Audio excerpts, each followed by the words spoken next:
நாம் இன்று தியானிக்கிற அந்த வசனமாகிய பலவானை முந்தி கட்டினால் ஒழிய, இது மத்தேயு 12:29 இருக்கிறது. பலவானை முந்தி கட்டினால் ஒழிய பலவானுடைய வீட்டுக்குள் ஒருவன் புகுந்து அவன் உடைமைகளை எப்படி கொள்ளையிடக்கூடும், கட்டினானே ஆகில் அவன் வீட்டை கொள்ளையிடலாம் அப்படின்னு சொல்லியிருக்கார். இதைத்தான் இன்று நாம் தியானிக்க இருக்கிறோம். இது மத்தேயு 12வது அத்தியாயம் 29வது வசனத்திலும் இருக்கிறது. மார்க்கு சுவிசேஷத்திலே 3வது அத்தியாயம் 27வது வசனத்திலும் வருகிறது. லூக்கா சுவிசேஷம் 11 21 22 இதே அர்த்தம் கொஞ்சம் விளக்கத்தோடு வருகிறது. இதிலே மத்தேயு சுவிசேஷம் லூக்கா சுவிசேஷம் இரண்டிலுமே இந்த ஓமை கூறப்பட்ட அந்த சூழ்நிலை சந்தர்ப்பத்தை குறித்து விவரமாக குறிக்கப்பட்டுள்ளது.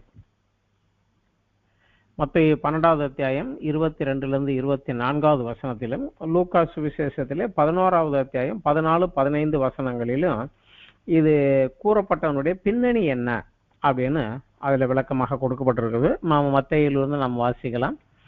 மத்தேயு 12 22 to 24. அப்பொழுது பிசாசு பிடித்த குருடும் ஊமையுமான ஒருவன் அவரிடத்தில் கொண்டு வரப்பட்டான். குருடும் ஊமையுமானவன் பேசவும் காணவும் தக்கதாக அவனை சொஸ்தமாக்கினார். ஜனங்கள் எல்லாரும் ஆச்சரியப்பட்டு, தாவீதின் குமாரன் இவர்தானோ என்றார்கள். பரிசேயர் அதை கேட்டு, இவன் பிசாசுகளின் தலைவனாகிய பெயல்செபூலினாலே பிசாசுகளை துரத்துகிறானே அல்லாமல் மற்றபடி அல்ல என்றார்கள்.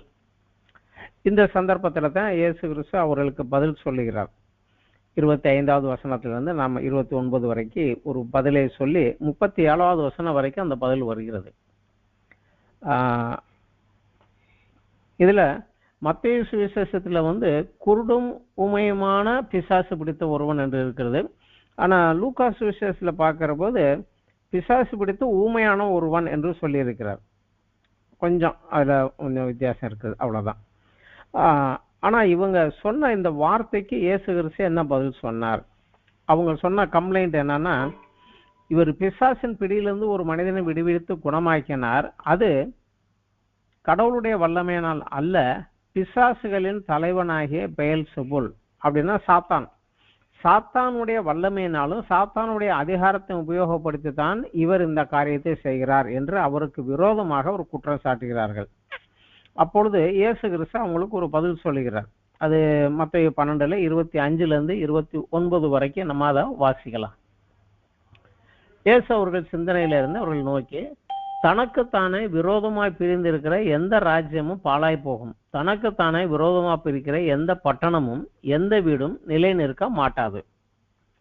சாத்தான் சாத்தானை துரத்தினால் தனக்கு விரோதமாக தானே பிரிவினை செய்கிறதா இருக்குமே, அப்படி செய்தால் அவன் ராஜ்யம் எப்படி நிலை நிற்கும்? மறைமுகமா அவர் சொல்லுகிறாரு, நீங்க தான் பிரிஞ்சு நிக்கிறீங்க, சாத்தான் பிரிஞ்சு நிக்கல, சாத்தான் யூனிட்டியா தான் காரியம் செய்கிறான், அவனுடைய ஆளுகளை வைத்து ஒரு யூனிட்டியா தான் காரியம் செய்கிறான். நீங்க தான் கடவுளுடைய ராஜ்யத்தின் பிள்ளைகள் என்று நீங்கள் ஒருவருக்கு விரோதமாக பிரிந்து நீங்க சாத்தான் பக்கத்துல தான் நிக்கிறீங்க அப்படிங்கிறத நாசூக்கா பின்னாடி வரக்கூடிய காரியத்துல சொல்லுகிறார். அதோட அவர் அடுத்த ஒரு காரியத்தையும் கேட்கிறாரு. 27வது வசனத்துல, நான் பெயல்செபூலினாலே பிசாசுகளை துரத்தினால், நீங்க சொல்றீங்கல்ல, அப்படி இருந்தா உங்கள் பிள்ளைகள் அவைகளை யாரால் துரத்துகிறார்கள் என்றால், அன்று ஆசாரியர்கள் பிசாசு பிடித்தவனை பிசாசை துரத்தி விடுதலையாக்குவது ஆசாரியர்கள் செய்து கொண்டிருந்த ஒரு காரியம். அதான் சொல்ற, உங்கள் பிள்ளைகள் அவர்களை யாரால் துரத்துறாங்க, ஆகையால் அவர்களே உங்களை நியாயம் இருக்கிறவர்களாக இருப்பார்கள். அதாவது நீ அவங்ககிட்ட போய் கேளு, பிசாசை கொண்டு பிசாசை துரத்த முடியுமா, பிசாசை துரத்தணும்னா என்ன வல்லமை வேணும்னு அவங்ககிட்ட போய் கேளு, அவன் உன்னை நியாயம் தீர்ப்பான் அப்படின்னு அந்த காரியத்தை சொல்லிட்டு பின்னாடிதான் இந்த ஒரு காரியத்தை சொல்லுகிறார் அவர். நான் பெயல்செபூலை கொண்டு அல்ல, நான் சொல்றேன் பாரு அப்படின்ட்டு சொல்றாரு. நான் தேவனுடைய ஆவியினாலே பிசாசுகளை துரத்துகிறபடியினாலே தேவனுடைய ராஜ்யம் உங்களிடத்திலே வந்திருக்கிறதே அப்படின்னு சொல்லிட்டு, பெயல்செபூலை கொண்டு நான் அவனை விரட்டவில்லை, தேவனுடைய ஆவியினாலே நான் அவனை துரத்தினேன், அந்த ஆவியினுடைய பலனினாலே வல்லமையால துரத்தினாங்கிறார். அப்புறம் 29 அன்றியும் பலவானை முந்தி கட்டினால் ஒழிய பலவானுடைய வீட்டுக்குள் ஒருவன் புகுந்து அவன் உடைமைகளை எப்படி கொள்ளையிடக்கூடும், கட்டினானே ஆகில் அவன் வீட்டை கொள்ளையிடலாம் அப்படின்னு சொல்லி அவங்களுக்கு இதுல ஒரு பதில் சொல்லுகிறார். இதுல அந்த லூக்கா 11வது அத்தியாயத்துல 20லிருந்து 22வது வசனத்துல அவரும் கொஞ்சம் இதை குறித்து இன்னும் கொஞ்சம் விளக்கமாக அதுல எழுதியிருக்கிறார். லூக்கா 11ல 20லிருந்து 22 வரைக்கும் படிக்கலாம். நான் தேவனுடைய விரலினாலே பிசாசுகளை துரத்துகிறபடியினாலே தேவனுடைய ராஜ்யம் உங்களிடத்தில் வந்திருக்கிறது. ஆயுதம் தரித்த பலவான் தன் அரண்மனைகளை காக்கிற போது அவனுடைய பொருள் பத்திரப்பட்டிருக்கும். இது பிசாசை சொல்லுகிறார். 22ல அவனிலும் அதிக பலவான் வந்து அவனை மேற்கொள்வானே ஆகில் அவன் நம்பியிருந்த சகல ஆயுத வர்க்கத்தையும் பறித்து கொண்டு அவனுடைய கொள்ளை பொருளை பங்கிடுவான் அப்படிங்கிறார். அதுல லூக்காவில் அவர் சொன்னது கொஞ்சம் விளக்கமாக அவர் அங்க எழுதி வைத்திருக்கிறார். பிசாசு பலவான் தான், ஆனா அவனை விட பலவான் ஒருவன் வந்துதான் அவனை மேற்கொண்டு அவன் ஆயுத வர்க்கங்களை உரிந்து கொண்டு அவன்கிட்ட கொள்ளையடிக்கப்பட்ட அந்த பொருளை அவன் விடுவிக்க முடியும் அப்படிங்கிறார். இது அப்போஸ்தலர் நடவடிக்கைகள் 10வது அத்தியாயத்துல நம்ம பார்த்தோம்னா அங்க இயேசு கிறிஸ்துவை குறித்து ஒரு காரியம் அங்க சொல்லப்பட்டிருக்கிறது. அப்போஸ்தலர் 10ல 38வது வசனத்துல நசரேயனாகிய இயேசுவை தேவன் பரிசுத்த ஆவியினாலும் வல்லமையினாலும் அபிஷேகம் பண்ணினார். தேவன் அவருடனே கூட இருந்தபடியால் அவர் நன்மை செய்கிறவராயும் பிசாசின் வல்லமையில் அகப்பட்ட யாவரையும் குணமாக்குகிறவராயும் சுற்றி திரிந்தார். இதுதான் அவருக்கு பின்னாடி இருந்த காரியம்னு அப்போஸ்தலர் சொல்றாங்க. இங்க இயேசு கிறிஸ்து சொல்றாரு, நான் தேவனுடைய ஆவியினாலே தேவனுடைய விரலினாலே நான் பிசாசை விரட்டினால தேவனுடைய ராஜ்யம் இங்கே வந்திருக்கிறதே அப்படின்னு அவர் சொல்றாரு. இயேசு கிறிஸ்து தான் மட்டும் அந்த காரியத்தை செய்யவில்லை, தன்னை பின்பற்றி வந்த அப்போஸ்தலர்களுக்கும் மட்டுமல்ல, அதற்கப்புறம் அந்த 12 அப்போஸ்தலருக்கு அப்புறம் ஒரு 70 சீடர்களை நியமித்தார், தெரிந்தெடுத்தார். 2 பேராக ஒவ்வொரு கிராமத்துக்கும் போய் சொல்லுங்க தேவராஜ்யத்தை குறித்து அனுப்பினாரு. அவங்களுக்கும் இந்த அதிகாரத்தை உபயோகப்படுத்த கொடுத்தார். என்னுடைய நாமத்தினாலே நீங்கள் தேவராஜ்ய வல்லமை கொண்டு பிசாசை துரத்துங்கள் கொடுத்தாரு. இதை நம்ம மத்தேயு 10வது அத்தியாயத்துல நம்ம பார்க்கலாம். 10வது அத்தியாயம் 1வது வசனத்துல பார்க்கலாம்.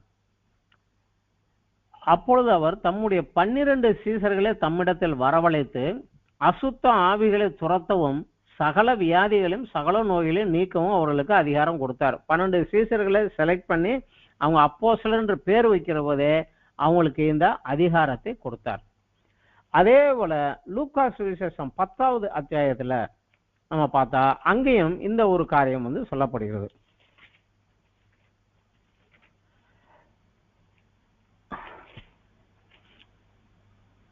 லூக்கா 10வது அத்தியாயத்துல 1வது வசனம், இவைகளுக்கு பின்பு கர்த்தர் வேறே 70 பேரை நியமித்து தான் போகும் சகல பட்டணங்களுக்கும் இடங்களுக்கும் அவர்களே தமக்கு முன்னே 2 பேராக அனுப்பினார். அவங்கள 2 பேரா நீங்க முன்னாடி போங்கன்னு அனுப்புறாரு. அவங்க போயிட்டு திருப்பி வந்து பதில் சொல்றாங்க 17வது வசனத்துல.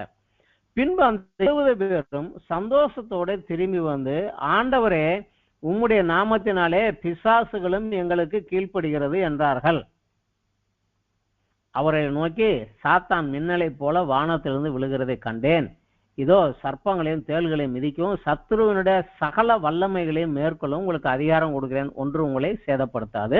ஆகிலும் ஆவிகள் உங்களை கீழ்ப்படுகிறதற்காக நீங்கள் சந்தோஷப்படாமல் உங்கள் நாமங்கள் பரலோகத்தில் எழுதியிருக்கிறதுக்காக சந்தோஷப்படுங்கள். என்றால் பரலோகம் உங்களை தன்னுடைய சேவகர்கள் என்று எடுத்து அந்த அதிகாரத்தை உங்களுக்கு கொடுத்திருக்கிறதுனால you are a servant of heavenly God, heavenly government, அதுக்காக சந்தோஷப்படுங்க அப்படின்னு சொல்றாரு.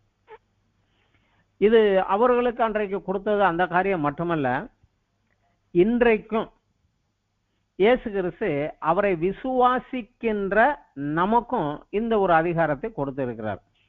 இதை நம்ம மார்க் சுவிசேஷத்துல 16வது அத்தியாயம் 17வது வசனத்துல நம்ம இதை படிக்கலாம். நம்ம எல்லாருக்கும் தெரிஞ்ச ஒரு வசனம் தான்.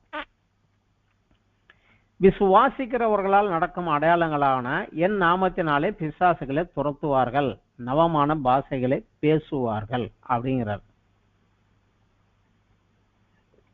அவங்களுக்கு ஒரு வேலையை கொடுத்தாரு, அந்த வேலைக்கு இந்த அதிகாரத்தை கொடுத்தாரு. அதுதான் இங்க முக்கியம். 15லிருந்து, நீங்கள் உலகம் எங்கும் போய் சர்வ சிருஷ்டிக்கும் சுவிசேஷத்தை பிரசங்கியுங்கள். விசுவாசம் உள்ளவனாகி ஞானசானம் பெற்றவன் ரட்சிக்கப்படுவான். இந்த சுவிசேஷத்தை விசுவாசியாதவனும் ஆக்கினைக்குள்ளாக தீர்க்கப்படுவான். விசுவாசிக்கிறவர்களால் நடக்கும் அடையாளங்களாவன, என் நாமத்தினாலே பிசாசுகளை துரத்துவார்கள், நவமான பாஷைகளை பேசுவார்கள், சர்ப்பங்களை எடுப்பார்கள், சாவுக்கு ஏதுவான யாதொன்றை குடித்தாலும் அது அவர்களை சேதப்படுத்தாது, வியாதியஸ்தர்கள் மேல் கைகளை வைப்பார்கள், அப்பொழுது அவர்கள் சுஸ்தமாவார்கள் அப்படின்னு சொன்னார். அது அவர் மரித்து உயிர் தெழுந்ததுக்கு வந்ததுக்கு அப்புறம் இன்னும் கொஞ்சம் விளக்கமாக அப்போஸ்தலர் 1வது அத்தியாயத்துல அந்த ரைட் எப்படி வரும் அப்படிங்கிறாரு. பரிசுத்த ஆவி உங்களிடத்தில் வருகிற போது நீங்கள் பலன் அடைந்து, அதைத்தான் சொல்லுகிறார். பரிசுத்த ஆவி உங்களிடத்தில் வரும்போது நீங்கள் பலனடைந்து எருசலேமிலும் யூதேயா முழுவதும் சமாரியாவிலும் பூமியின் கடைசி பரியந்தம் எனக்கு சாட்சிகளாய் இருப்பீர்கள் அப்படிங்கிறார். சோ இந்த அதிகாரம், பரலோகத்திலிருந்து வரக்கூடிய அதிகாரம், பரிசுத்த ஆவியின் அபிஷேகத்தோடு நிரப்புதலோடு சேர்ந்து இந்த அதிகாரம் வல்லமை உங்களுக்கு கிடைக்கும் அப்படிங்கிறாரு. இதன் பின்னணியில் பார்த்தா, இன்றைக்கும் தன்னுடைய பழைய பாவ சுபாவத்திற்காக மனம் வருந்தி நான் இனி அப்படி நடக்க மாட்டேன் என்று மனம் திரும்பி இயேசு எனக்காக கிரயம் செலுத்தின பாவ மன்னிப்பை அவரிடத்திலிருந்து பெற்றுக்கொண்டு, இதை நம்ம ஒரே வார்த்தையில சொன்னா மனம் திரும்பி அப்படின்னு சொல்லிடுறாங்க. மனம் திரும்பி மறுபடியும் பிறந்து அப்படின்னு நம்ம கிறிஸ்தவ வட்டாரத்துல இதுதான் சொல்லுவாங்க. அதோட மாத்திரமல்ல, இனி தன் சுய சித்தத்தின்படியோ தன் பழைய சுபாவத்தின்படியோ அல்ல, கிறிஸ்துவை கர்த்தராக, அதாவது இந்த எஜமானனாக ஏற்றுக்கொண்டு அவர் சொல் கேட்டு அவர் சித்தம் செய்வேன் என்று ஞான ஸ்நானத்தினாலே தேவனோடு உடன்படிக்கை செய்து கொண்ட யாவருக்கும் இயேசு கிறிஸ்து பரிசுத்த ஆவியானவரால் அபிஷேகிக்கிறார், அவர்களை ஆவியானவரால் நிரப்புகிறார். அது வருகிற போதுதான் நான் பரலோக ராஜ்யத்தின் பிரஜையாக, பரலோக ராஜ்யத்தை சேர்ந்தவனாக, பரலோக ராஜ்யத்தின் அதிகாரத்தையும் வல்லமையையும் உபயோகித்து இன்று இந்த பூமியிலே இவர்களிலே இவ்வுலக அதிபதியான பிசாசின் ஆளுகைக்கு உட்பட்டார், பிசாசின் பிடியில் இருக்கிற ஜனங்களை விடுவித்து ஒளியின் ராஜ்யத்திற்குள் அவர்களை கொண்டு வர முடியும். இதை இயேசு கிறிஸ்துவும் அவர் மரிப்பதற்கு முன்னால், சிலுவைக்கு போவதற்கு முன்னால் சீசரோடு பேசி கொண்டிருந்த அந்த கடைசி சம்பவத்தில் இதை விளக்கமாக சொல்லுகிறார். யோவான் 14, 15, 16 3 அத்தியாயங்களும் அவர் சிலுவைக்கு போவதற்கு முந்தின ராத்திரி சீசர்களோடு, 11 சீசர்களோடு, ஏனென்றால் யூதாஸ் காரியத்தை அதுக்கு முன்னாடியே அவரை காட்டி கொடுக்குறதுக்குன்னு எழுந்து போயிட்டான். அவன் போனதுக்கு அப்புறம் மிச்சம் இருந்த 11 பேர்கிட்ட அவர் சில காரியங்களை விளக்கமாக சொன்னார். அது யோவான் சுவிசேஷத்துல மட்டும்தான் இருக்கும். அதுல 16வது அத்தியாயத்துல அவர் ஒரு காரியத்தை சொல்லுகிறார். 7லிருந்து நம்ம படிக்கலாம். நான் உங்களுக்கு உண்மையை சொல்லுகிறேன், நான் போகிறது உங்களுக்கு பிரயோஜனமாயிருக்கும். நான் போகாதிருந்தால் தேற்றரவாளன் உங்களிடத்தில் வரார். நான் போவேனேயாகில் அவரை உங்களிடத்திலே அனுப்புவேன். அவர் வந்து, இதுல இவர் சொல்லுகிற தேற்றரவாளன்கிறது பரிசுத்த ஆவியானவர் தான். அவர் வந்து பாவத்தை குறித்தும் நீதியை குறித்தும் நியாய தீர்ப்பை குறித்தும் உலகத்தை கண்டித்து உணர்த்துவார். அப்புறம் அது விளக்கமும் சொல்லுகிறார். அவர்கள் என்னை விசுவாசியாதபடியினாலே பாவத்தை குறித்தும், ஆண்டவரை ஏற்றுக்கொள்ளாத ஒரு மனிதனிடத்துல நீங்க சுவிசேஷத்தை பகிர்ந்து கொள்ளும் போது உங்களுக்குள்ளே இருக்கிற பரிசுத்த ஆவியானவர் அவன் இருதயத்துக்குள்ளே நீ ஒரு பாவி என்று அவனை கண்டித்து உணர்த்தி அவனை மனம் திரும்புவதற்குள் வழிநடத்துகிறார்.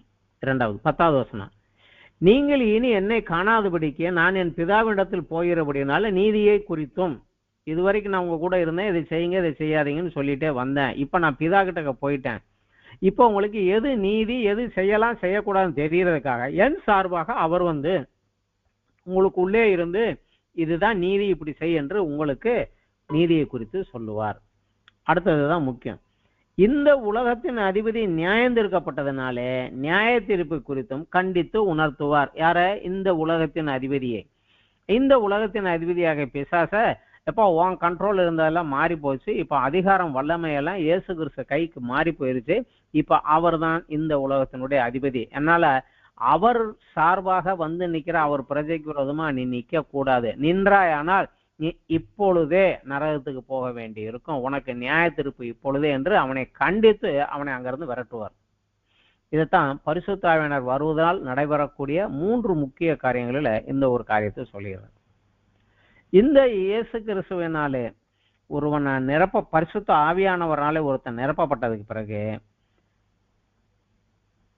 அவன் ஏற்கனவே சிலுவையிலே இயேசு கிறிஸ்து அவன் அதிகாரத்தையும் அவனுடைய ஆளுகையும் அவர் மீட்டு எடுத்துக்கொண்டு நமக்கு அதை கொடுத்து விட்டபடியால் இயேசுவின் நாமத்தினாலே பரிசுத்த ஆவியானவர் பலத்தினாலே பலவானாகி அவனை மேற்கொண்டு அவன் கொள்ளையிட்ட மனித ஆத்துமாக்களை, அவன் ஆளுகை செய்கிற மனித ஆத்துமாக்களை நம்ம மீட்டெடுக்க முடியும்.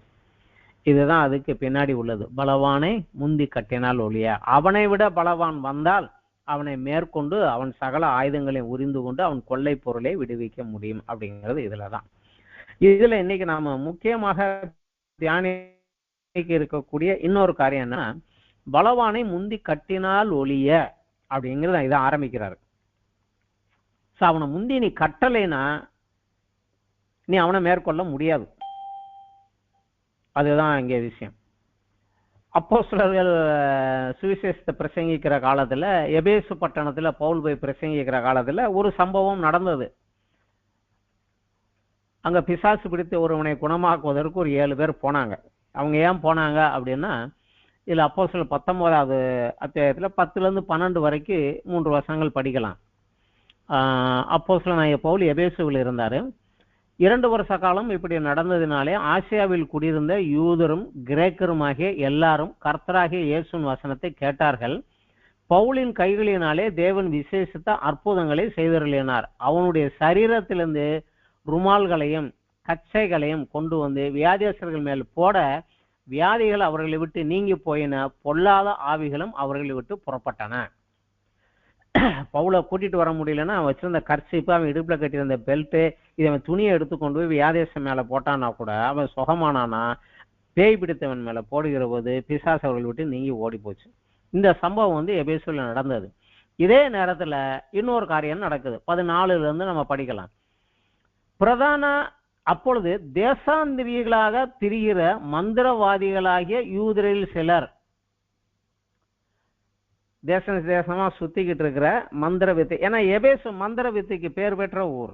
அதுல மனம் திரும்பினோன்னா அவங்க அந்த மாயக்கார மந்திரஜால புஸ்தகத்தெல்லாம் தூக்கி கொண்டு வச்சு கொளுத்திட்டு ஆண்டவருக்குள்ள உள்ள வந்தாங்க. அதனால அந்த மந்திர வித்தைகளுக்குரிய புஸ்தகங்கள்லாம் அங்க விற்கக்கூடிய அது ஒரு ஃபேமஸான ஒரு ஊரு. அதுல யூதர்கள் சிலர், அதுல அவங்க யாரு விசேஷமா யாருன்னா, பிரதான ஆசாரியனாக ஸ்கேவா என்னுகின்ற யூதனுடைய குமாரர் 7 பேர். அவங்க வல்லமையை பெற்றுக்கொண்டு மந்திர தந்திரத்தை கொண்டு வச்சு செய்யணுங்கிறக்காக அவங்க இங்கே வந்து மந்திரவாதிகளை வந்து யூதரில் சிலர் பொல்லாத ஆவிகள் பிடித்திருந்தவன் மேல் கர்த்தராகிய இயேசுவின் நாமத்தை சொல்ல துணிந்து பவுல் பிரசங்கிக்கிற இயேசுவின் பேரிலே ஆணையிட்டு உங்களுக்கு கட்டளையிடுகிறோம் என்று சொன்னார்கள். அது யாரு? பிரதான ஆசாரியனையா ஸ்கேவா என்னும் யூதனுடைய குமாரர் 7 பேர் இப்படி செய்தார்கள். பொல்லாத ஆவி அவர்கள் நோக்கி, இயேசுவையும் அறிவேன் பவுலையும் அறிவேன், நீங்கள் யார் என்று சொல்லி பொல்லாத ஆவியுடைய மனுஷன், அவன் ஒருத்தன் தான், அவர்கள் மேல் பாய்ந்து பலாத்காரம் பண்ணி அவர்களை மேற்கொள்ள அவர்கள் நிர்வாணிகளும் காயம்பட்டவர்களுமே அந்த வீட்டை விட்டு ஓடி போனார்கள். ஏன்னா இவங்க பலவான முந்தி கட்டாமலே அவன் வீட்டுக்குள்ள போய் கொள்ளையடிக்க போயிட்டாங்க. அப்ப அவன் திருப்பி அடிச்சிட்டான். ஒரே ஒரு மனிதன், அசுத்தாவியில் நிரப்பப்பட்டிருந்த ஒரு மனிதன் 7 பேரை அடித்து உதைத்து சட்டைகள் எல்லாம் கிழிச்சு நிர்வாணமா காயம்பட்டவங்களை வெளியே துரத்தினான். இது நடந்தது. இப்பொழுது நமக்கு அந்த பலவானை முந்தி கட்டினால் ஒழிய அப்படின்னா அவனை முந்தி கட்ட என்ன தேவை அப்படிங்கறத நமக்கு தெரியணும்.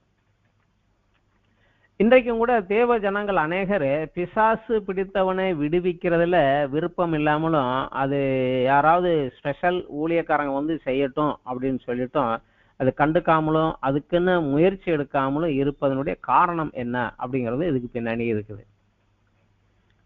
முதல் காரணம் அறியாமை. கிறிஸ்துவுக்குள் நான் யார் என்று அறியாததால். கிறிஸ்துவுக்குள் நான் யார் அப்படிங்கறத அறியணும்னா சத்தியம் தேவை. சத்தியத்தை அறியறதுக்கு வேத தியானமும் வேதத்துக்கு கீழ்ப்படிதலும் தேவை. ஒரே ஒரு காரியம் நம்ம உதாரணத்துக்கு பார்க்கலாம். மத்தேயு 16வது அத்தியாயத்துல 15லிருந்து நம்ம பார்க்கலாம்.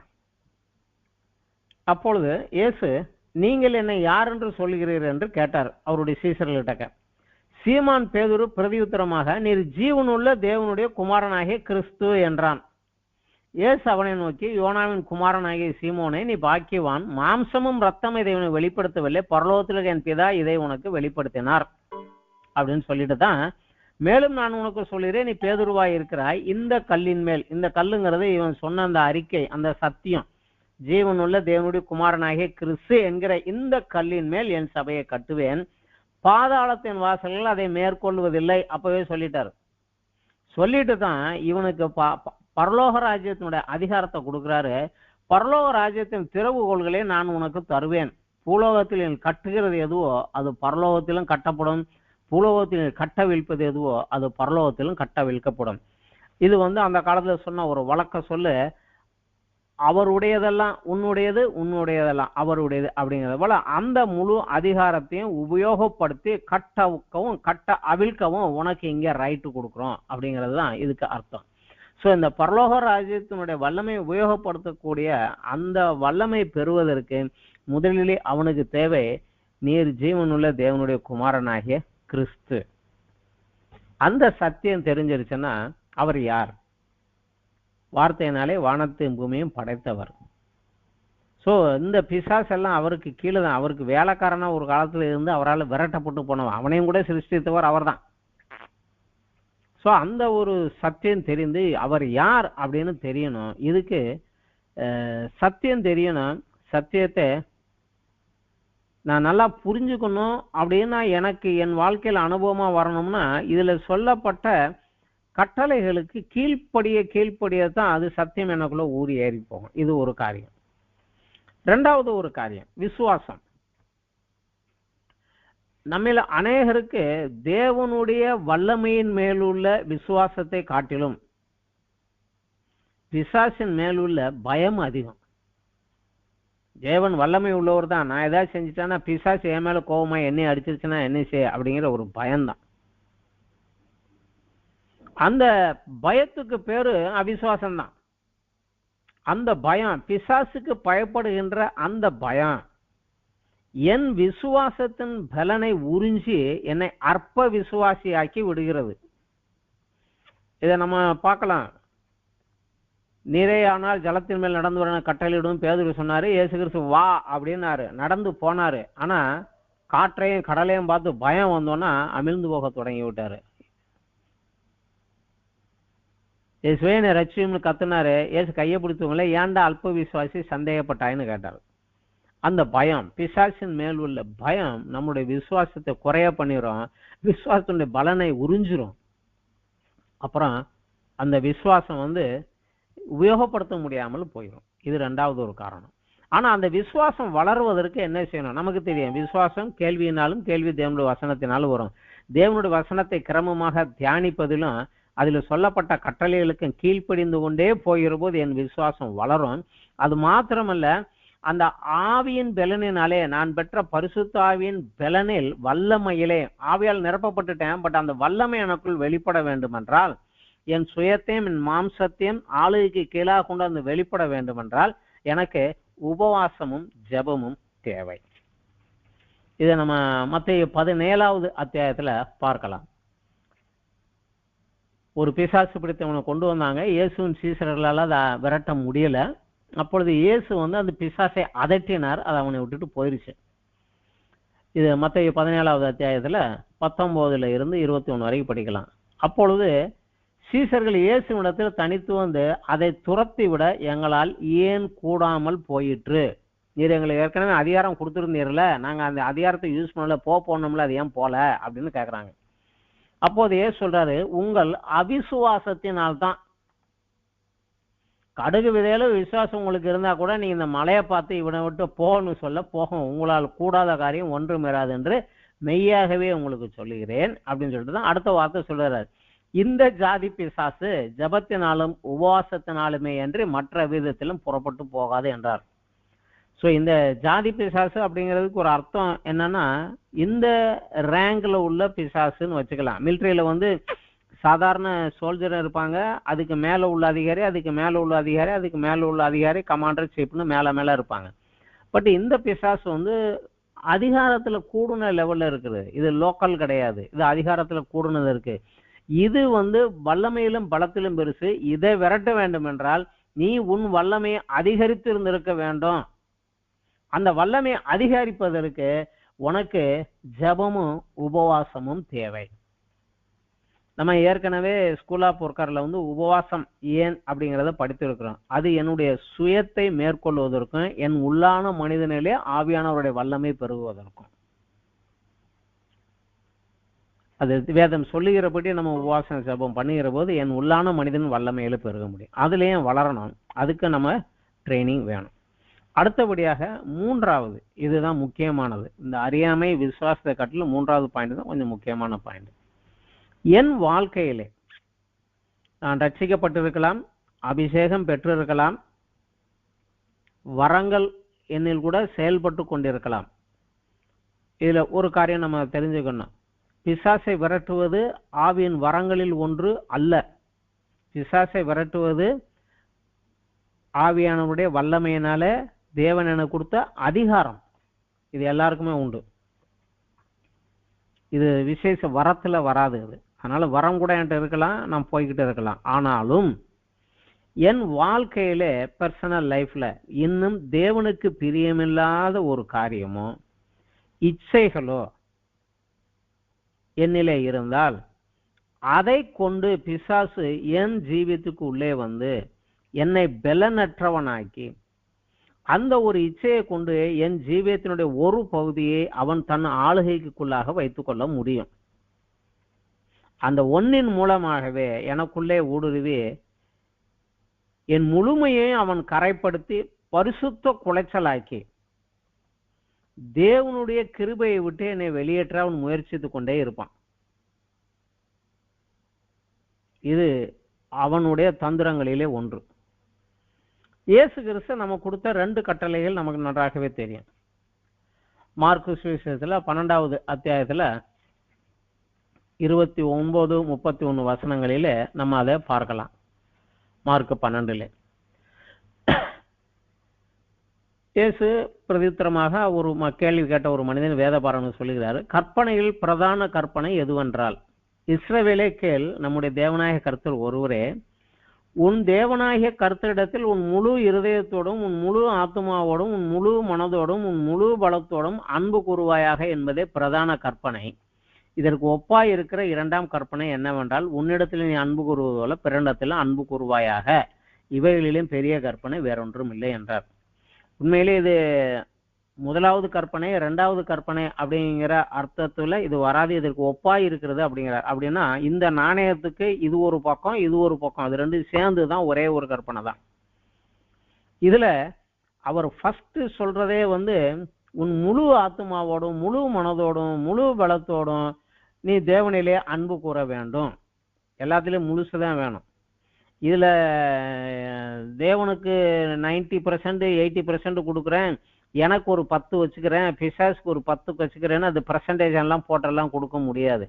என் வாழ்க்கையிலே 100க்கு 100 அவர் ஆளுகையின் கீழாக இருக்க வேண்டும். இதுல பிசாசுக்கு எந்த பங்கோ பகுதியோ கொடுக்க கூடாது. இது ஒரு முக்கியமான விஷயம். சிலுவைக்கு போறதுக்கு முந்தின நாள் அந்த இரவிலே சீசலோட பேசி கொண்டிருந்த இரவிலே இயேசு கிறிஸ்து இந்த ஒரு காரியத்தை சொல்லுகிறார். ஏனென்றால் அவன் அங்க போயிட்டான், யூதாஸ் காரியத்தை அவரை பிடிச்சு கொடுக்கறதுக்கு பேரமேச போயிட்டான். இப்ப என்னை பிடிக்கிறதுக்காக பிசாசு வந்து கொண்டே இருக்கிறான் அப்படிங்கிறது தெரியும். அதுல அவர் ஒரு வார்த்தை சொல்கிறார். யோவான் சுவிசேஷம் 14வது அத்தியாயத்துல 30வது வசனம், இனி நான் உங்களுடனே அதிகமாக பேசுவதில்லை, இந்த உலகத்தின் அதிபதி வருகிறான், அவனுக்கு என்னிடத்தில் ஒன்றுமில்லை. என் வாழ்க்கையில என் லைஃப்ல அவன் இது இது இது என்னுடைய கண்ட்ரோல், நான் சொன்னதை கேட்டு நடந்த எனக்கு கீழே இருந்துன்னு அவன் சொல்றதுக்கு என் லைஃப்ல ஒன்னும் கூட கிடையாது அப்படின்ட்டான். இன்றைக்கு நம்மளும் அப்படி சொல்லக்கூடிய ஒரு நிலைமையில வரணும். என் வாழ்க்கையிலே தேவனுக்கு பிரியமில்லாத ஏதாவது ஒண்ணு இருந்தா அதை கொண்டு அவன் என்னை ஆளுகை செய்ய முடியும். அப்புறம் நான் அவனை கட்ட முடியாது, அவன் ஏற்கனவே என்னைய கட்டியிருப்பான். சின்ன காரியமாக இருக்கலாம், ஆனால் என்னை பரிசுத்த குறைச்சல் ஆக்கிவிடும். இதுல நம்ம கொஞ்சம் ஜாக்கிரதையாக இன்னும் நம்மை தற்பரிசோதனை செய்து கொண்டு அந்த பழைய மனிதனை நாளுக்கு நாள் அவன் அழிந்து கொண்டும் உள்ளான அந்த புதிய மனிதன் கிறிஸ்துவின் சாயலை தெரிவித்த அந்த புதிய மனிதன் நாளுக்கு நாள் புதுப்பிக்கப்பட்டு வளர்கிற அந்த அனுபவத்துல நம்ம அனுதினம் வளர வேண்டியது அவசியம். ஏனென்றால் நம்ம இந்த பூமியை விட்டு போற அந்த கடைசி நாள் வரைக்கும் அவன் ஏதாவது ஒரு காரணத்தை வைத்துக்கொண்டு நம்மளுடைய பழைய சுபாவம், பழைய பழக்க வழக்கத்தில் உள்ள அந்த இச்சைகள், அந்த பலவீனங்கள், வீக்னஸை கொண்டு நம்மளை பிடிப்பதற்கு அவன் முயற்சி செய்து கொண்டே இருப்பான். அதுல அவனை மேற்கொண்ட ஒரு அனுபவம் வேணும். இதுல அடுத்த ஒரு காரியம், மிக முக்கியமான ஒரு காரியம், ரொம்ப முக்கியமான ஒரு காரியம், நம்முடைய சுபாவத்தை மேற்கொள்வதில் மிக முக்கியமாக வேதம் சொல்லக்கூடிய ஒரு காரியம் இது மன்னியாமை. பிசாசு இன்றைக்கும் தேவ பிள்ளைகளே, தேவ ஊழியர்களே வீழ்த்துவதற்கு உபயோகிக்கக்கூடிய மிகப்பெரிய ஆயுதம் இது. மிகப்பெரிய ஆயுதம் இது. ஒருவருக்கு மேல் ஒருவர் கோபை, இவர் எனக்கு பிடிக்கல, அவர் எனக்கு பிடிக்கல, அவர் செஞ்சதை நான் மன்னிக்க மாட்டேன், அந்த மன்னியாமல் இருப்பது. பவுல் கொரிந்து சபைக்கு எழுதுகிற போது சொல்கிறாரு, சாத்தானின் தந்திரங்கள் நாம் அறிந்தவைகள் அல்லவே அப்படின்னு சொல்லி அந்த தந்திரத்தை குறித்து, அவன் எப்படி தந்திரமாக வேலை செய்கிறான் அப்படிங்கிறத குறித்தும் அவர் அங்கே எழுதுகிறார். 2 கொரிந்தியர்ல நம்ம இந்த காரியத்தை படிக்கலாம். 2வது அத்தியாயத்துல, 2 கொரிந்தியர் 2வது அத்தியாயத்துல 7 நம்ம படிக்கலாம். ஆதலால் அவன் அதிக துக்கத்தில் அமிழ்ந்து போகாதபடிக்கு நீங்கள் அவனுக்கு மன்னித்து ஆறுதல் செய்ய வேண்டும். ஏற்கனவே ஒருத்தன் தப்பு செஞ்சான், அவனை ரிஜெக்ட் பண்ணி ஒதுக்கிட்டாங்க, அவன் துக்கத்துல போய் மனம் வருந்தி வந்திருக்கிறான், அதனால அவனை என்னை மன்னிச்சுக்கோங்க. அந்தப்படி உங்கள் அன்பை அவனுக்கு காண்பிக்கும்படி உங்களுக்கு வேண்டிக் கொள்கிறேன். நீங்கள் எல்லாவற்றிலும் கீழ்ப்படிந்து இருக்கிறீர்களா என்று உங்களை சோதித்து தரும்படி இப்படி எழுதினேன். எவனுக்கு நீங்கள் மன்னிக்கிறீர்களோ அவனுக்கு நானும் மன்னிக்கிறேன். மேலும் நான் எதை மன்னித்திருக்கிறேனோ அதை உங்கள் நிமித்தம் கிறிஸ்துவனுடைய சன்னிதானத்திலே மன்னித்திருக்கிறேன். நான் எதை மன்னிச்சுட்டோனோ, யாரை மன்னிச்சுட்டோனோ தேவ சமூகத்திலே நான் அறிக்கையிட்டேன், தேவனே நான் அவரை மன்னித்து விட்டேன் அப்படிங்கிறது. மன்னிப்புங்கிறது ஃபீலிங், அனுபவத்துல அந்த உணர்ச்சி பூர்வமாக வரக்கூடிய காரியம்ல அது ஒரு தீர்மானம். நான் மன்னிச்சுட்டேன், அதனால இனி எனக்கும் அவருக்கும் எந்த வித எதுவும் கிடையாது, நான் அவருக்கு விரோதமா எதுவும் செய்ய மாட்டேன் அப்படிங்கிற அளவுக்குள்ள எந்திரிச்சு போகணும். அது சொல்லிட்டு தான் எழுதுறாரு, சாத்தானாலே நான் மோசம் போகாதபடிக்கு அப்படி செய்தேன், அவனுடைய தந்திரங்கள் நமக்கு தெரியாதவைகள் அல்லவே அப்படிங்கிறார். ஒருத்தருக்குள்ள ஒருத்தர் மனிதனுக்கு மனிதனை விரோதமாக கிளப்பி அந்த மன்னியாமை கொண்டு அந்த மன்னியாமை உள்ள இருக்கிற போது கசப்பும் வெறுப்பும் இருக்கிற போது, எபிரேயர்கள் அதான் சொல்லுகிறாரு, எல்லாரோடும் சமாதானமா இருக்க நாடுங்கள் என்றால் கசப்பின் வேர் முளைத்து எழுந்தி கிருபையை நீங்கள் இழந்து போக நேரிடும் அப்படிங்கிறார். கசப்பும் வெறுப்பும் கோபமாக இருக்கிற இடத்துல தேவன் கிரியை செய்ய முடியாது, அதனால இதுல ஜாக்கிரதையா இருங்கிறார். பவுல் மட்டும் இப்படி சொல்லல, இயேசு கிறிஸ்துவும் இந்த ஒரு காரியத்தை உபதேசித்திருந்தார். மத்தேயு 18வது அத்தியாயத்துல நம்ம இந்த காரியத்தை கொஞ்சம் பார்க்கலாம்.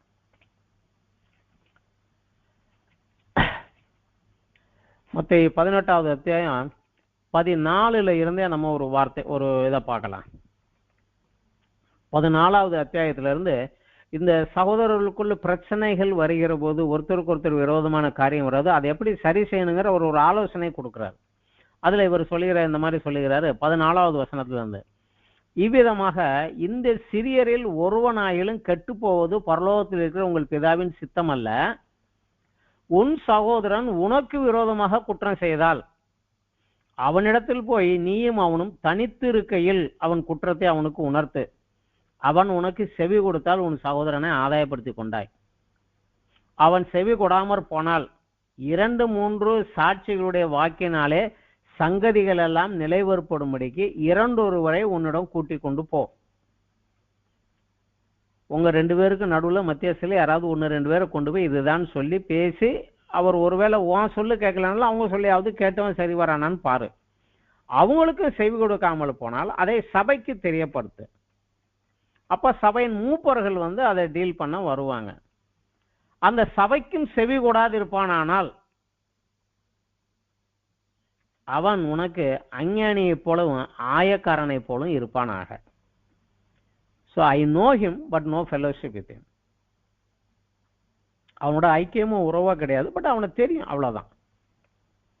Some known person. பஸ்ஸில் போகிறத கூட பக்கத்தில் யாரும் சிரிச்சுட்டு வராங்க, ட்ரெயினில் போகிறது வராங்க, சார் நல்லா இருக்கீங்களா என்ன எல்லாம் பேசலாம், அந்த அளவுக்கு. அவ்வளவுதான். எங்களுக்குள்ள உறவோ ரிலேஷனோ கொடுக்கல் வாங்கலோ அதுவோ எதுவோ கிடையாது. ஆனால் அவன் எனக்கு முன்பின் தெரியாத ஒரு மனிதனை போல. நல்லா தெரிஞ்சுக்கணும், அவன் என் விரோதி அல்ல, என் சத்ரு அல்ல. அவனை நாங்கள் விட்டுட்டேன் அப்படின்னு விட்டுறோம் அப்படின்னு அவர் சொல்றாரு. இது சொல்லுகிற போது தான் பின்னாடியே இந்த ஒரு வார்த்தையை சொல்லுகிறாரு, அதோடு சேர்த்து தான் சொல்லுகிறாரு. அப்படி நீ நடந்தால் அதன் விளைவு என்னாகும்னா, பூலோகத்தில் நீங்கள் எவைகளை கட்டுவீர்களோ அவைகளை பரலோகத்திலும் கட்டப்பட்டு இருக்கும், பூலோகத்தில் நீங்கள் எவைகளை கட்ட அவிழ்ப்பீர்களோ அவைகள் பரலோகத்திலும் கட்ட அவிழ்க்கப்பட்டிருக்கும் என்று மெய்யாகவே உங்களுக்கு சொல்லுகிறேன். நீங்கள் அந்த மனிதனை மன்னித்து பரலோகத்தின் ஆளுகைகளாக விட்டுட்டீங்கன்னா, நீங்க மன்னித்ததுனால பரலோகம் அவனையும் மன்னிக்கும். அப்பதான் நீ அறிந்தும் அறியாமல் செய்த தவறுகளையும் பரலோகம் மன்னிக்கும்.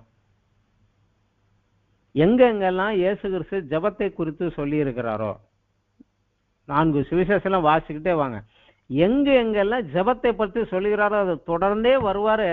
உன் சகோதரனுக்கு விரோதமான குற்றத்தை நீ மன்னிக்க வேண்டும், நீ மன்னிக்காவிட்டால், பிறனை நீ மன்னிக்காவிட்டால் அப்படின்ட்டு தான் அதுக்கு பின்னாடி ஸ்ட்ரிக்டா சொல்லுவார். அதான் கொஞ்சம் அதிகமாகவும் விளக்கமாகவும் சொல்லுவார். இந்த இதுலயும் கூட அதைத்தான் சொல்றாரு. அப்பொழுதுதான் பரலோகத்துக்கும் உனக்கும் அந்த உறவு ரிலேஷன்ஸ் உண்டாகும். நீ அவனை சத்ருவாக எண்ணாமல் நீ அவனை உற்றணும், மன்னிச்சு உற்றணும் அப்படிங்கிறாரு.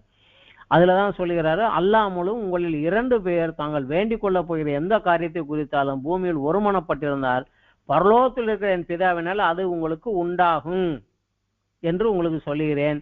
ஏனெனில் 2 பேராவது 3 பேராவது என் நாமத்தினால எங்கு கூடியிருக்கிறாளோ அங்கே அவர்கள் நடுவில் நான் இருக்கிறேன் அப்படின்னு சொல்றாரு. சொன்ன உடனே பேதுரு கேட்கிறாரு, ஆண்டவரே, என் சகோதரன் எனக்கு விரோதமாக குற்றம் செய்து வந்தால் நான் எத்தனை தரம் மன்னிக்க வேண்டும்? 7 தரம் மட்டுமோ அப்படிங்கிறான். உடனே அவர் கேட்கிறாரு, ஆண்டவரே மன்னின்னு சொல்லிட்டீங்க, மன்னிச்சிங்கனால தான் உங்க ஜபத்துக்கு பதில் கொடுப்பாரு, பரலோகத்தின் வல்லமை வரும், தேவன் கேட்பாருன்னு சொல்றீங்க. என் சகோதரன் எனக்கு விரோதமா குற்றம் செஞ்சா நான் எத்தனை தடவை மன்னிக்கிறது? 7 தடவை மன்னிச்சிடலாமா அப்படின்னு கேட்கிறாரு. அதுக்குதான் ஏது சொல்றாரு, 7 தரம் மாத்திரம் இல்ல, 7 70 தரம் மட்டும் என்று சொல்லுகிறேன். அது சொல்லிட்டு தான் பரலோக ராஜ்யம் கணக்கு பார்க்க தொடங்கின ஒரு ராஜாவை போல இருக்குது. 2 பேரும் கடன் வாங்கியிருந்தான். ஒருத்தனை கூப்பிட்டு உன் கடனை குடுறானாரு, கொடுக்க முடியலேன்னா ராஜா அவனை மன்னித்து அனுப்புனாரு. ஆனா அவன் அவங்கிட்ட கடன் வாங்கியிருந்த இன்னொருத்தனை மன்னிக்கல, அவனை பிடிச்சி ஜெயில போட்டான். அதை கேட்ட ராஜா இவனையும் பிடிச்சி ஜெயில போட்டாரு. நான் உன்னையும் மன்னித்து இருக்க, நீ ஏன் அவனை மன்னிக்கவில்லை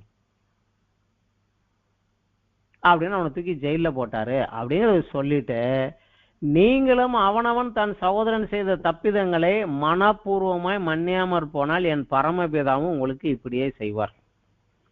நமக்கு பரமண்டலங்கள் ஜபங்கள் கூட முக்கியமான ஒரு வசனம் அதுதான். எங்களுக்கு விரோதமாக குற்றம் செய்வர்களை நாங்கள் மன்னிக்கிறது போல எங்கள் குற்றங்களை மன்னியும். என்னுடைய குற்றங்கள் பாவங்கள் தேவ சமூகத்தில் மன்னிக்கப்படாமல் இருந்தால் நான் தேவனுடைய பார்வையிலே பாவி, தேவன் என்னை ஆசீர்வதிக்க முடியாது, தேவன் என் ஜபத்திற்கு செவி கொடுக்க முடியாது, தேவனிடத்திலிருந்து நான் எந்த வல்லமையோ ஆசீர்வாதத்தையோ பெற முடியாது. அப்படி இருக்கிற ஒரு காரியத்துல நான் போய் பிசாசின் பிடியில் இருக்கிறவனை விடுவிக்க போனேன்னா அவன் என்னை அடிப்பான். You are already my disciple, நீ என்கிட்ட பேசுற, நீ ஏன் வேலைக்காரன் அப்படிமா. உன் சகோதரனுக்கு விரோதமாக உனக்குள்ள இருக்கக்கூடிய வெறுப்பை கொண்டு நான் அவனுக்கு விரோதமாக உன்னை கிளப்பி நான் காரியம் செஞ்சிருக்கேன், நீ எனக்கு அடிமை, நீ போய் என்னை விரட்ட வாரியானா அவன் அடிக்க வந்துடுவான்.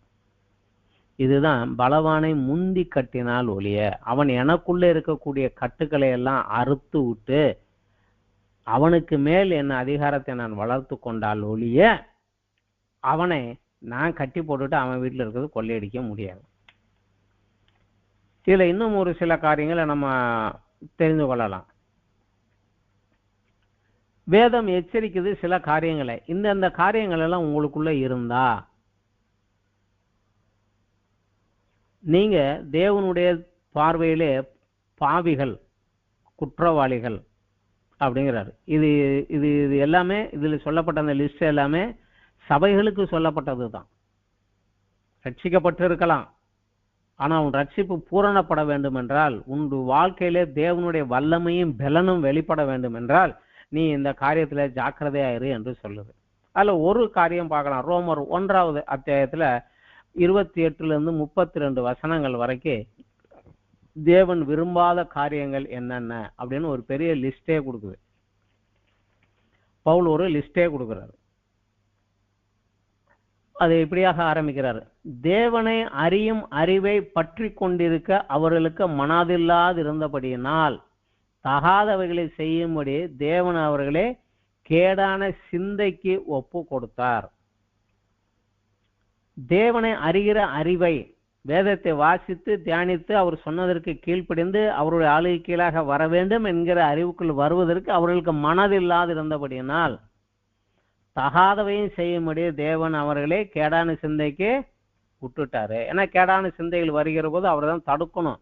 ஏன்னா பரமண்டல ஜபங்களில் ஒரு ஜபம் சொல்லுகிறது, எங்களை சோதனைக்குள் பிரவேசிக்க பண்ணாமல் தீமை நின்று எங்களை காத்துக்கொள்ளும். இது சோதனை, இதுக்குள்ள மாட்டிக்க வேணா, அந்த வழியை அவரை அடைக்கணும். ஆனா நீ ஆண்டவரை அறிகிற அறியும் அவருக்கு கீழ்ப்படியும் உனக்கு சித்தம் இல்லைன்னா அங்க வந்து ஒரு கையை வைக்க மாட்டாரு. அதனுடைய விளைவு என்ன ஆச்சு? அவர்கள் சகலவித அநியாயத்தினாலும் வேசித்தனத்தினாலும் துரோகத்தினாலும் பொருளாசையினாலும் குரோதத்தினாலும் நிறையப்பட்டு பொறாமையிலும் கொலையிலும் வாக்குவாதத்திலும் வஞ்சகத்திலும் வன்மத்திலும் நிறைந்தவர்களாய் புறம் கூறுகிறவர்களுமாய் அவதூறு பண்ணுகிறவர்களுமாய் தேவ பகைஞருமாய் துராக்கிரதம் பண்ணுகிறவர்களுமாய் அகந்தை உள்ளவர்களுமாய் வீம்புக்காரரும் பொல்லாதவைகளை யோசித்து பிணைக்கிறவர்களுமாய் பெற்றோருக்கு கீழ்ப்படியாதவர்களுமாய் உணர்வு இல்லாதவர்களுமாய் உடன்படிக்கையை மீறுகிறவர்களுமாய் சுபாவ அன்பு இல்லாதவர்களுமாய் இணக்கம் இல்லாதவர்களுமாய் இருக்கிறார்கள். இப்படிப்பட்டவைகளை செய்கிறவர்கள் மரணத்துக்கு பாத்திரர்களாய் இருக்கிறார்கள் என்று தேவன் தீர்மானித்த நீதியான தீர்ப்பை அவர்கள் அறிந்திருந்தும் அவைகளை தாங்களே செய்கிறதும் அல்லாமல் அவைகளை செய்கிற மற்றவரிடத்தில் பிரியமாய் இருக்கிறார்கள். அப்பப்போ சுய பரிசோதனையில இந்த ஒரு லிஸ்ட்டை வாசிச்சு பார்க்கணும் மெதுவா. இதுல எது நம்ம கிட்ட இருக்குது? ஆவியானவரே என்னை சுட்டி காட்டும். தேவனுக்கு பிரியமில்லாத வழிகள் என்னிடத்தில் உண்டோ என்று என்னை ஆராய்ந்து பாரும் என்று பரிசுத்த ஆவியான சமூகத்தில் சொன்ன நம்முடைய உள்ளான மனச்சாட்சி சொல்லும், இதெல்லாம் இருக்கு உங்ககிட்ட, தப்பு, ஆண்டவரே என்னை மன்னியும் என்று சொல்லி அதிலிருந்து வெளியே வரணும். இது போக இதே லிஸ்ட் தான் இன்னொரு இடத்துலயும் வரும். கலாத்தியர் 5வது அத்தியாயத்துல 19 21 மாம்சத்தின் கிரியைகள் யாவை என்றால் என்ன நாங்க ஒரு லிஸ்ட் கொடுப்போம். கலாத்தியர் 5 19 21 வசனம். 2 தீமோத்தேயுல போனீங்கன்னா 3வது அத்தியாயம் 1 வசனங்கள். ஆனா இந்த லிஸ்ட் எல்லாமே சபையாருக்கு கொடுக்கப்பட்டது தான். சபையார்களுக்குள்ள சில நேரங்களில பல நேரங்களில் இந்த காரியங்கள் இருக்கும். ரட்சிக்கப்பட்டிருக்கலாம், ஆனா ரட்சிப்பை முழுமை அடைய முடியாது. அவங்க பூமியிலே தேவனுடைய பலத்தையும் வல்லமையும் கொண்டு பரிசுத்தத்தில் வளரவும் இவ்வுலக அதிபதியை மேற்கொள்ளவும் அவங்களுக்கு பலன் இருக்காது. இதைத்தான் சொல்லுகிறது, பலவானை முந்தி கட்டினால் ஒழிய. முதல்ல எனக்குள்ள இருக்கிற அவனுடைய கட்டெல்லாம் அறுத்து விடணும். அவன் என்னை ஆளுகை செய்யாதபடி முழுக்க என்னை கிறிஸ்துவும் பரிசுத்த ஆவியானவரும் ஆளுகை செய்யத்தக்கதாக அவருக்கு என்னை முழுமையாக நான் ஒப்பு கொடுத்து அதில் நான் கீழ்ப்படிந்து வளருகின்ற அந்த நாட்களிலே பரிசுத்த ஆவியானவர் மூலமாக பரலோகத்தின் வல்லமை எனக்குள்ளாக வெளிப்பட்டு பிசாசை மேற்கொள்ள அவன் பிடியிலே சிக்கி இருக்கக்கூடிய இருளில் இருக்கிற ஜனங்களை விடுவித்து ஒளியின் ராஜ்யத்திற்குள் கொண்டு வர எனக்கு முடியும். இதே ஒரு காரியம் தான் இங்க சொல்லியிருக்காரு, பலவானை முந்தி கட்டினால் ஒழிய. ஏன்னா சில சமயங்களில வார்த்தைகளே அத சத்தியத்துக்குள் கொண்டுட்டு வராம சில காரியங்கள் நம்ம செஞ்சிடறோம். ஒரு கட்டளையில ஆண்டவர் சொன்னதே முழு இருதயத்தோடும் முழு ஆத்மாவோடும் முழு மனதோடும் முழு பலத்தோடும் என்னிடத்துல அன்பு கூறு. முழுமையும் அவர் எதிர்பார்க்கிற கடவுள். ஏனென்றால் அவர்கிட்ட இருந்தது ஒரே ஒரு குமாரன் அவரை முழுமையாக ஒப்பு கொடுத்தாரு. நமக்கு அவர் கேட்கறதுக்கு ரைட் இருக்கு, கொடுக்கணும் தான். இதுல பிசாசுக்கு அந்த பெர்சன்டேஜும் பங்கும் கொடுக்க கூடாது. அவர் பரலோகத்தில் இருக்கக்கூடியது எல்லாத்தையும் நமக்கு கொடுத்துட்டாரு. அவருடைய வாரிசு ஆக்கிட்டாரு. அவருக்குரியது எல்லாவற்றையும் நமக்கு கொடுத்துட்டாரு. அதுல எதையுமே அவர் ஒத்துக்கொள்ளவில்லை. தன்னுடைய சொந்த குமாரன் என்று பாராள் நமக்கு ஒப்பு கொடுத்தார், மற்றவைகளை எப்படி கொடுக்காமல் இருப்பார் என்று. அப்பேற்பட்ட தேவன் இன்றைக்கு கிறிஸ்துவின் மூலமாக நம்மை அவருடைய பிள்ளையாக ஏற்றுக்கொண்ட போது என் பிள்ளை பிசாசை மேற்கொண்டு ஜெயிக்கிறவனாக என்னை போல ஜெயங்கொண்டு வருகிறவனாக இருக்க வேண்டும் அப்படிங்கிறாரு. அவர் எதிர்பார்க்கறதுல தப்பு இல்லை. இன்றைக்கு பயந்தாங்கொல்லியா வந்து நின்றுட்டு நான் பரலோகத்தில் வந்துட்டு திருப்பி நான் தேவனுடைய பிள்ளையாக நின்று அங்க இருக்கிற தேவ தூதர்களை நான் ஆளுகை செய்ய முடியாது. பவுல் சொல்லுகிறார், இங்கே உங்களுக்குள்ளே சண்டை போட்டு கோர்ட்டு கேஸுக்கெல்லாம் போறீங்கடா, தேவ தூதர்களை நாம் ஒரு நாள் நியாயம் இருப்போம் என்று உங்களுக்கு தெரியாதா? இந்த அற்பமான பிரச்சனையை தீர்க்கிறது கொண்ட உங்கள் ஆள் கிடையாதா? இந்த பூமிக்குரிய காரியம் அழிஞ்சு போகும்டா, பரலோக காரியத்துல மண்ணை வைங்கடான்னு அவர் சொல்றாரு. ஸோ ஆண்டவர் நம்ம வல்லமை உள்ளவனாக, அவரை போல வல்லமை உள்ளவனாக வளரணும். ஆனா அதுக்கு சத்தியம் தேவை. சத்தியம் எப்படி எனக்குள்ளாக ஊறும் என்றால் அதற்கு கீழ்ப்படுகிற போது, விசுவாசம் வர்த்திக்க பண்ணணும் என்றால் வேதத்தை கிரமமாக தியானிக்கிறது தேவை. அந்த தியானித்த வேதாகமத்தை பயிற்சியில கொண்டுட்டு வருகிற போது என் உள்ளான மனிதன் அந்த பயிற்சினால பலன் கொண்டு தேவ ஆவியினாலே வல்லமையாக பலன் கொண்டு இந்த உலகத்தில் இருக்கக்கூடிய இந்த அந்தகார லோகாதிபதியை கண்டு பயப்படாம அவனை பட அப்படின்னு விரட்டக்கூடிய அளவுல ஒரு வார்த்தையினாலே அவனை விரட்டக்கூடிய அளவுக்கு நம்ம வல்லமையாக எழும்ப முடியும். கிறிஸ்துவின் வருகை நேரம் நெருங்கி வந்து விட்டது. இந்த கடைசி நேரத்திலாவது நம்ம தேவனுடைய வல்லமையால் நிரப்பப்பட்டவர்களாகிய அந்த அக்கினியிலிருந்து சிலரை இழுத்து விட்டு காத்து கொள்ளக்கூடிய வேலையில் நம்ம இறங்குவோம். முதலில் நம்மை நாமே ஆராய்ந்து பார்ப்போம். தேவனுக்கு பிரியமில்லாத காரியம் என்னிடத்துல ஏதாவது உண்டா? ஆனா இந்த சத்தியத்தை அனுதினமும் நமக்கு வலியுறுத்துவதற்காகத்தான் ஆதி அப்போஸ்தல திருச்சபையிலே இயேசு கிறிஸ்துவும் கற்பித்த காரியம் கம்யூன் சர்வீஸ். என் மாம்சத்தையும் என் ரத்தத்தையும் உனக்கு கொடுத்துட்டேன், நான் உனக்குள்ள முழுசா வந்துட்டேன். ஆனா அதை ஏற்றுக்கொள்ளக்கூடியது நீ பரிசுத்தமா இருக்கணும். நீ தவறை உள்ள வைத்துக்கொண்டு என்னை ஏத்துக்கிட்டேன்னா நீ நோய்வாய்ப்பட்டு கூட செத்து கூட போயிடுவ. செய்யாத. தம்மை தாமே பரிசோதித்து தன்னைத்தானே பரிசோதித்து தேவனுக்கு பிரியாத மேலே வெளியேற்றி அப்பப்பா அவரிடத்துல மன்னிப்பு கேட்டு திரும்பி செய்ய மாட்டேன் என்று சொல்லி நம்மளை பலப்படுத்தி கொண்டு வருவதற்கு தான் அந்த திருவிருந்து என்றது வைக்கப்பட்டது. அது வெறும் ஒரு சடங்காச்சாரம் அல்ல. அதுக்கு பின்னாடி உள்ள அர்த்தத்தை உணர்ந்தவர்களாக அதை கை கொள்ளுகிற போது அந்த பலன் நம்ம ஜீவியத்துக்குள்ள வரும். இதுல நம்ம வளர்ந்து போவோம். ஆண்டவர் வருகை நேரம் நெருங்கி இருக்கிறனால நம்ம இன்னும் இந்த பலவான் ரொம்ப தீவிரமாக செயல்படுகிறான் என்றால் அநேக இடங்களிலே அந்த விசுவாச துரோகம் நேரிட்டு கொண்டே வருகிறது. கண் முன்னாடி பார்க்கிறோம். எவ்வளவு தேசங்களிலும் கொந்தளிப்பு தான். மேல இருக்கவன் கீழே இருக்கவன் எல்லாருக்குள்ளேயும் அடிபுடி சண்டை தான். என் நாமத்தினாலே நீங்கள் எல்லாராலும் பகைக்கப்படுவீர்கள் என்று சொல்லக்கூடிய ஒரு சூழ்நிலை உருவாகிட்டே வருது. அவன் அநேகரை வஞ்சித்து தன்னுடைய வஞ்சகத்தின் கீழாக கொண்டு வந்து கொண்டிருக்கிறான். அதிலிருந்து ஜனங்களை விடுவிக்க வேண்டும் என்றால் தேவனுடைய அன்பினாலே நாம் நிரப்பப்பட்டவர்களாக பிசாசை மேற்கொண்டவர்களாக நம்ம செயல்பட வேண்டியது அவசியம். இதோடு இந்த வாரத்துக்குரிய இந்த வேத பாடம் முடிவடைந்தது. அடுத்த வாரம் நம்ம அடுத்த காரியத்தை பார்க்கலாம். நன்றி, வணக்கம்.